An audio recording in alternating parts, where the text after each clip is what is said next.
Kenapa setelah beli ikan mas koki dari penghobi mungkin atau dari toko ikan hias atau mungkin dari pasar ikan hias, ketika belinya itu dari penjual itu bagus, gemuk, mungkin wennya ngembang, tapi setelah dipelihara beberapa lama di akuarium kita itu jadinya kayak ngempis. Sebelum mulai videonya, jangan lupa untuk klik tombol subscribe terlebih dahulu dan juga aktifkan notifikasi loncengnya supaya setiap kali admin update video tentang tips ikan hias bisa segera kamu tonton, bisa segera menambah wawasan kamu. Dan jangan lupa juga kunjungi situs iwakbuncit.com karena di situ admin akan nulis beberapa konten yang mungkin hanya bisa dalam bentuk artikel saja. Follow akun IG admin di @positifadi. Oh iya, like juga fanpage dari iwakbuncit.com. Halo gan, salam Iwak Buncit. Ya, pertanyaan yang admin sebutkan tadi itu muncul di kolom komentar. Admin coba cari-cari video, kayaknya sudah pernah ngebahas ini ya. Admin coba scroll di channel YouTube admin, ternyata belum ada. Iya, kalau misalkan ada kamu coba ingetin deh. Semenjak admin coba cari tadi berulang, tapi nggak nemu video yang ngebahas soal ini. Sebenarnya sudah lama admin pingin bikin bahasannya, karena admin sendiri ngalamin seperti itu ketika beli ikan mas koki atau ngelihat ikan mas koki di tempat penjual. Kalau admin biasanya beli sekarangnya itu di penghobi ya, atau juga mungkin dulu pernah beli di toko ikan hias atau mungkin di pasar ikan hias, pernah kejadian juga, tapi lebih sering ke penghobi.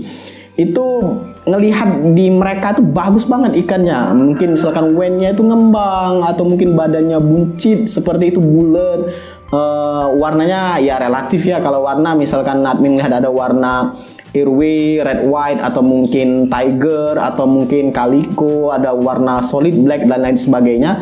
Setelah dibeli, ditaruh di akuarium kita itu, contoh akuarium 60 cm ini, setelah dipelihara beberapa lama, kok rasanya kalau melihatnya itu kok kayak beda ya dengan yang kita beli. Yang paling kentara itu adalah ngempis. Ya, ngempis.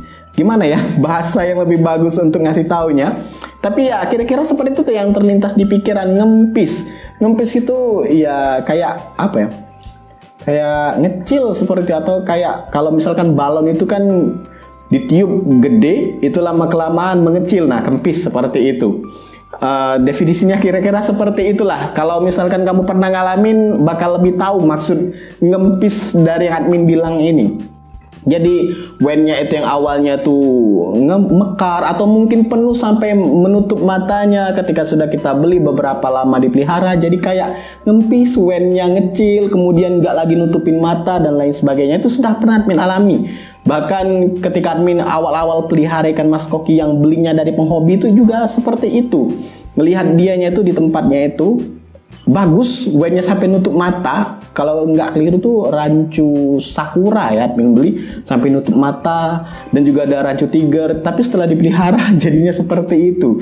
Jadinya kayak ngempis. Walau memang ada beberapa ikan mas koki justru yang jadi besar ya, warnanya jadi solid, badannya jadi lebih gemoy. Ada yang seperti itu, nggak melulu semuanya dari yang badannya besar jadi ngempis atau wennya jadi mekar, jadi kecil, jadi berkurang. Ada juga yang justru lebih bagus lagi ke depannya setelah admin pelihara dari si penjual tersebut. Untuk perkara seperti ini admin sebenarnya susah untuk menemukan yang pastinya banget ya. Jadi admin coba cari-cari kira-kira apa sih faktor-faktor penyebabnya.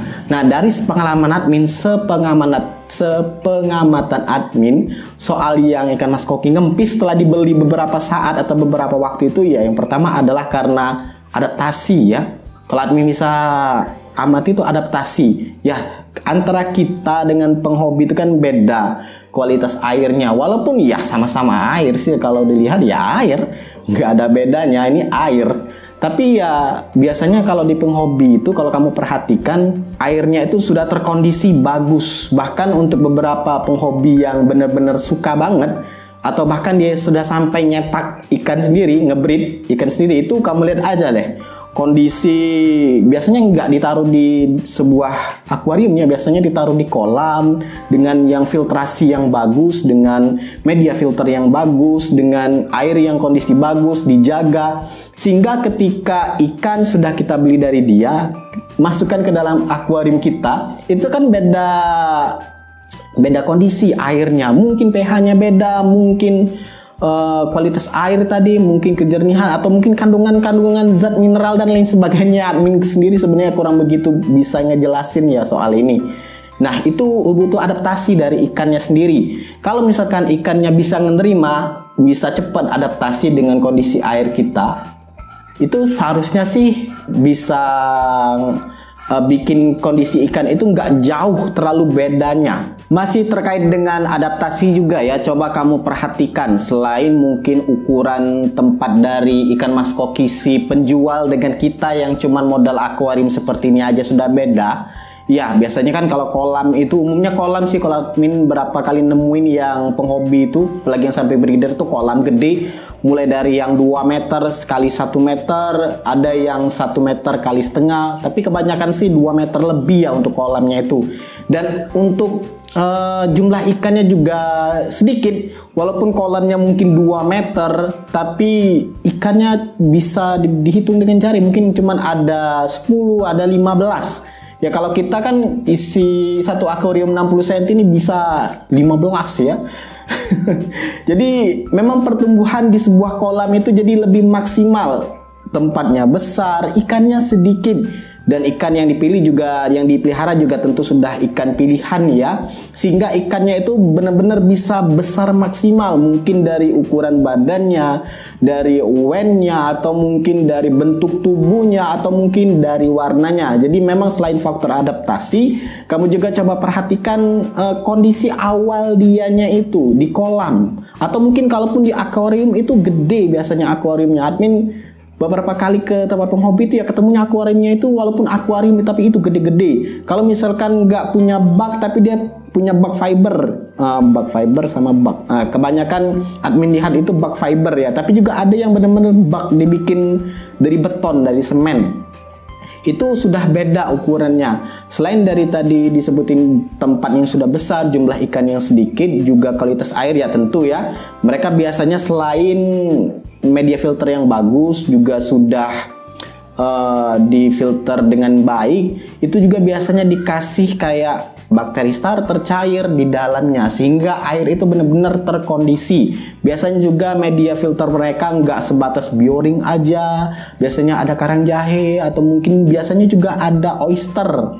Ya, kalau buat kamu yang pelihara koi sudah nggak asing lagi ya dengar oyster, tapi buat yang biasanya pelihara ikan di dalam akuarium ya, kalau mau pakai oyster biasanya nggak muat. Oyster tuh biasanya ada di dalam filter chamber untuk koi. Itu bagus banget buat menstabilkan pH air supaya ikan juga nggak merah-merah badannya dan lain sebagainya. Itu kebanyakan pakai oyster. Kalau nggak pakai oyster bisa kamu ganti dengan karang jahe. Jadi media filter tadi, adaptasi, terus kolamnya sendiri, tempatnya sendiri, kemudian perkara makanan. Ya, ada baiknya sebenarnya pada saat kamu beli ikan ke penghobi, tanya dianya itu ngasih makan apa aja, atau mungkin lebih bagusnya merek apa, supaya perubahannya itu nggak drastis banget. Karena ya mau gimana pun tetap bakal ada perubahan, walaupun mungkin nggak banyak, tapi sebisa mungkin kalau misalkan kamu sudah tahu makanan apa yang dikasih dianya itu, sedang kemudian untuk takarannya berapa, intensitasnya berapa, misalkan pakai pelet apa, merek apa, ukuran berapa, dan mungkin dikasih makanan selingan apa. Biasanya kalau kamu tiru dari dianya yang jual itu, kamu aplikasikan ke dalam akuarium kamu dengan ikan yang kamu beli dari dia, itu perubahannya nggak terlalu jauh. Mungkin akan turun beberapa hari ke depan, beberapa minggu ke depan ikannya bakal turun performa. Tapi kalau kamu coba ikutin dengan cara dianya itu, harusnya ikannya nggak terlalu banyak berubah drastis untuk ukuran, untuk warna, untuk yang badannya tadi yang ngempis tadi itu nggak terlalu jauh beda. Nah, kamu perhatikan juga biasanya di kolam itu kan taruhnya di luar ya. Kebanyakan breeder juga yang admin temui taruhnya itu di luar, yang mana kolam atau akuariumnya itu atau bak fibernya itu terkena sinar matahari, paparan sinar matahari langsung bahkan. Ini sebenarnya ikan mas koki itu bagus banget kalau mau terpapar dengan sinar matahari. Beda kita kalau misalkan taruh akuarium di ruang tamu, di kamar tidur, di ruang keluarga, yang cuman ngandelin sinar lampu saja sehingga kurang sebenarnya.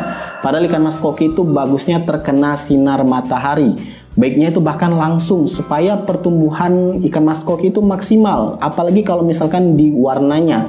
Umumnya sih ikan mas koki yang admin temui di kolam-kolam itu jauh lebih kuat ya, tahan kondisi fisiknya itu jauh lebih kuat. Karena dia terkena sinar matahari, kemudian warnanya juga lebih solid, lebih pekat, lebih hitam. Kalau misalkan kamu beli ikan mas koki yang kayak kaliko atau mungkin panda, atau mungkin ada warna ikan mas koki itu yang kayak kalau belinya itu merah terang seperti itu di penjual, ketika kamu taruh di akuarium beberapa waktu, seminggu, 1 bulan, jadi kayak memudar, hitamnya itu jadi memudar, bahkan yang belinya itu panda jadinya kuning, atau mungkin belinya merah jadi kuning ya, atau mungkin memudar dan lain sebagainya. Itu salah satunya adalah faktor pencahayaan matahari. Iya, kalau misalkan kamu perhatikan kolam yang di penghobi itu ditaruh di bawah sinar matahari langsung, atau setidaknya walaupun dia nggak langsung tetap kena sinar matahari, sehingga warna ikan, badan ikan, kondisi ikan itu terjaga banget. Dan ketika kamu masukkan ke dalam akuarium yang cuma ngandelin lampu seperti ini, ya dia akan berubah, entah itu warnanya, bentuk badannya, dan lain sebagainya. Memang bagusnya sih akuarium ikan mas koki ini taruhnya itu dekat-dekat jendela, dekat-dekat yang kena sinar matahari. Cuman ya setiap rumah kan beda kondisi, beda peletakan ya. Kalau admin sendiri sudah coba naruh di ruang tamu, tapi yang nggak bisa kena sinar matahari langsung. Ini cuman ngandelin pantulan dari jendela aja, itu aja nggak maksimal. Sehingga ya ada terkadang yang berkurang dari ikan. Dari awal kitanya itu beli gemoy-gemoy, gemuk-gemuk, wen yang ngembang, jadinya berkurang. Cuman ya kalau kamu misalkan tahu sudah resep dari si penjual, itu bisa mengurangi resiko untuk terlampau jauh untuk bedanya itu dengan setelah kamu beli dari awalnya itu.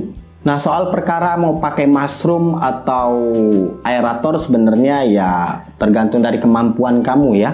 Ini dari tadi Sakura kayaknya kebanyakan makan.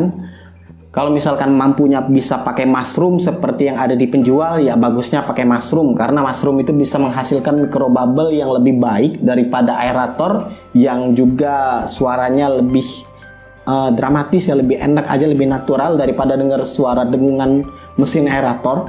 Tapi kalau misalkan nggak mampu atau misalkan kondisinya nggak memungkinkan buat pasang mushroom, misalkan top filter seperti ini, walau sudah pernah buatkan tata cara pembuatan mushroom untuk top filter, bisa kamu cek di pojok kanan atas sini. Yaitu opsional aja kalau kamu mau tiru dari si penghobinya, karena breeder itu kebanyakan pakainya mushroom ya, nggak repot juga, langsung dari kolam, pompa kolam atau pompa bak itu dibikin mushroom, jadilah aerator, jadi mushroom banyak gelembungnya. Selebihnya ya tinggal cara kamu aja ke dia, harus konsisten ngasih makan. Misalkan penghobi ngasih makan seharinya itu 3 kali dengan sebanyak apa kamu tanya, itu coba kamu aplikasikan ke mereka juga. Makanan juga pengaruh untuk warna ikan. Selain dari pencahayaan tadi, warna ikan itu juga pengaruh dari makanan. Kalau misalkan mau mempertahankan suatu warna, apalagi warna hitam seperti ini, usahakan untuk cari makanan yang nggak mengandung pewarna. Susah sih sebenarnya mau nyari makanan pelet yang nggak mengandung pewarna, tetap ada, tapi carilah makanan-makanan yang model-modelnya itu grow, di belakangnya itu ada tulisan grow, itu untuk nge-push pertumbuhan. Biasanya pewarnanya itu nggak sepekat makanan-makanan yang ada embel-embel color enhancement, biasanya bikin warna ikan mas koki jadi kacau. Admin nggak terlalu nyarankan. Kalau misalkan kamu mau tetap ngekip sebuah ikan mas koki seekor ya, bukan seekor ikan mas koki itu bener-bener warnanya itu dari beli sampai kamu pelihara beberapa waktu ke belakang nggak terlalu berubah banget, jomplang banget perubahannya, pakailah pakan yang nggak ada atau minim color enhancement atau apa nyebutnya, spirulina, yang model-model seperti itu, supaya ikan mas koki kamu terjaga warnanya. Dan lebih bagusnya lagi kalau kamu tiru aja sebenarnya dari si penghobi sebelumnya atau penjual sebelumnya, supaya perubahannya itu nggak drastis banget. Tapi juga jangan heran juga ya kalau misalkan penghobi itu biasanya kasih makanannya itu nggak pelet doang, dikasih misalkan cacing beku sebagai selingannya. Cacing beku atau makanan alami itu lebih bagus dari pelet, lebih mudah dicerna juga. Cuman ya kalau mau ditiru banget semuanya tentu nggak semua orang mau ya, karena harga makanan ikan mas koki yang bagus itu memang lumayan. Kalau admin pribadi sendiri cuma sanggupnya 50.000 setengah kilo, atau mungkin beli cacing beku 3 kilo dalam 1 bulan, atau bisa kurang dari itu yang punya segitu. Tapi biasanya kalau sudah penghobi, apalagi kalau kamu mau niru mereka yang beli cacing beku itu dalam partai besar ya, sekali ngasih makan itu kayak nggak nanggung-nanggung ke para buncit. Itulah jadi ikannya jadi gemoy-gemoy, gemuk-gemuk, bikin ngiler buat dibeli, buat ditaruh. Ketika sudah dibeli kok jadinya lama-lama berubah. Nah, kalau kamu bisa mengimbangi dengan cara mereka itu bagus. Tapi kalau nggak mampu atau misalkan hanya mendekati saja nggak apa-apa. Yang penting usahakan apa yang sudah admin sampaikan tadi bisa kamu praktekkan, walaupun mungkin nggak bisa sama persis hasilnya, kayak karena memang kembali lagi ke rezeki, ke tangan kitanya ya sebagai penghobi berikutnya atau pemilik berikutnya itu. Ya semoga aja ikan kamu bisa nggak terlalu jauh bedanya dengan apa yang kamu beli di awalnya itu. Buat kamu yang mau nambahin silahkan tuliskan di kolom komentar. Ini based on pengalaman admin aja. Admin sebenarnya bikin ini tuh nggak ada guideline-nya, nggak ada kisi-kisinya. Jadi apa yang admin tuangkan ini langsung muncul aja di kepala admin. Buat kamu yang mau nambahin, mungkin ada kekurangan di sana sini, bisa tuliskan di kolom komentar. Silakan like, subscribe, dan bagikan channel ini ke teman-teman kamu. Dan jangan lupa kunjungi situs iwabunchit.com karena admin akan update beberapa konten yang mungkin hanya bisa dalam bentuk artikel saja. Semoga bermanfaat dan see ya.